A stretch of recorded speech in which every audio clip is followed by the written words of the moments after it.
What's up guys, Fred here, and today I'm going to show you how to create this kind of glitch effect that you can see on this project. And by this glitch effect I mean actually taking the parts of the image and moving them to the left or to the right. As you can see, for example, here this part of the image is a little bit on the left, this is like a little bit on the left as well, this is a little bit on the right, and so on. And also you can see that the parts of the image have like wind effect, like a wind. So I'm going to show you this as well. So we're not going to create this project, but I'm going to show you the technique that I used to create this project, so you can use it on any other image. Sounds cool, right? Let's go to Photoshop, and here's our image. So what we should do actually here, first of all, select, make sure you take this tool, rectangular marquee tool, and make sure you have here feather 0, and also choose this one, which is basically multiply.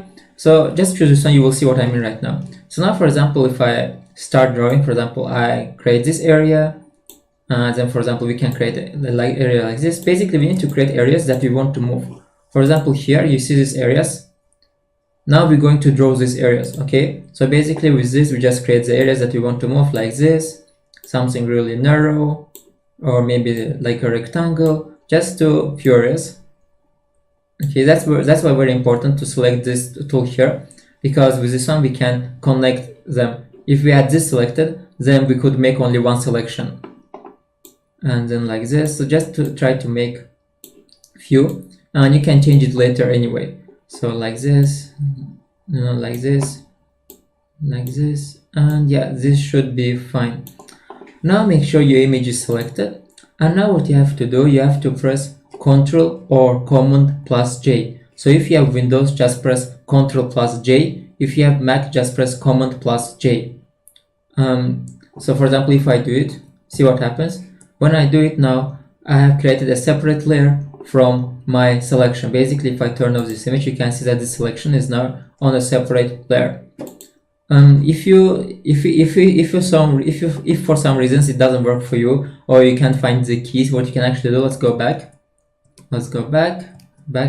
Okay, you can create a copy of this image. So press right, duplicate layer, press okay, and now make sure you select the upper layer and press here, create mask. So now if I turn off the image below, it's the same thing basically, but the first option of course is faster.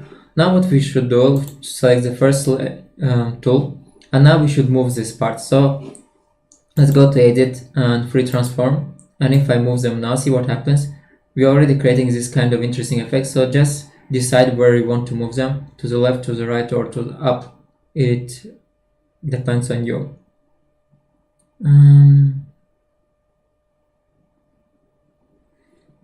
I'm gonna move it like this, probably, yeah, maybe a little bit up. Okay, as you can see here, we don't actually have enough because we can't see all of them, but we can actually change that. So what we can actually do right now is you can press twice here on the empty place, or just press right here and choose blending options.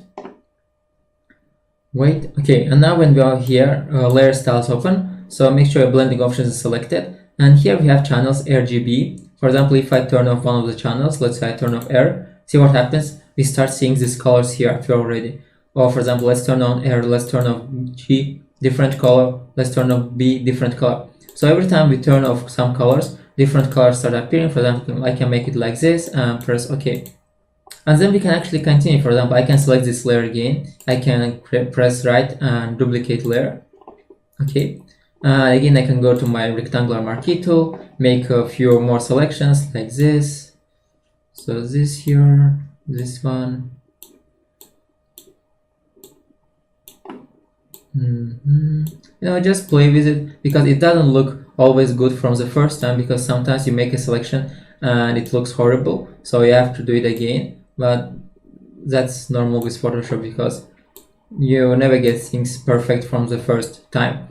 So now again, I can just press here, make sure you this layer selected, and press here. And when we press here, we have again a new mask. So we can go now, make sure you select the image, this one, edit and free transform. Again, we can move them. So here, as you can see, we have already different parts of the image moving. And let's move them like this a little bit. Let's press OK. And again, we can press twice here, or you can just press right and then choose blending options, just like we did in the first time. And now let's start turning off the colors. B, no. Yeah, okay, that looks fine. Also, of course, you could change the color of the image itself. For example, you can select the image, go here and choose hue saturation. And for example, you can change the color like this. And this already looks quite interesting. So next thing what we can do in order to create the wind effect that we have here, this one basically. And what we have to do, select the image, not the image itself, but the glitching parts basically. Go to filter, stylize, and here we have wind. Okay, for example, here we can choose different types of wind. Let's choose stagger, blast. So it doesn't really look, you can't, okay, here you can see the difference. Stagger like this, wind like this, blast. Let's choose, for example, blast to see how it looks like. As you can see here, we have already this kind of wind effect up here. That's actually what we need, and we can do the same to the other part. Again, let's select the second image, filter, stylize, wind, and press OK. And that's it actually, guys. We can see that already here this kind of glitch effect. Of course, we can do more of these parts. We can create more layers so it looks better or it looks more obvious, or you can just make the selections bigger. But that's basically it on how you can create this kind of effect, and I have been using it actually on many of my different projects. And for example, I can show you them right now. And also just to let you know, I have a pro Photoshop course where I teach Photoshop from 0 to pro to make your Photoshop professional, where I show all the projects that I have here on my Instagram channel step by step how to create them. For example, here, as you can see, I used again this kind of technique to create this glitch here. For example, one of my first works, basically, where is it? Here, this one, I use the same here. You can see the squares, or here I use the same. You can see the squares as well.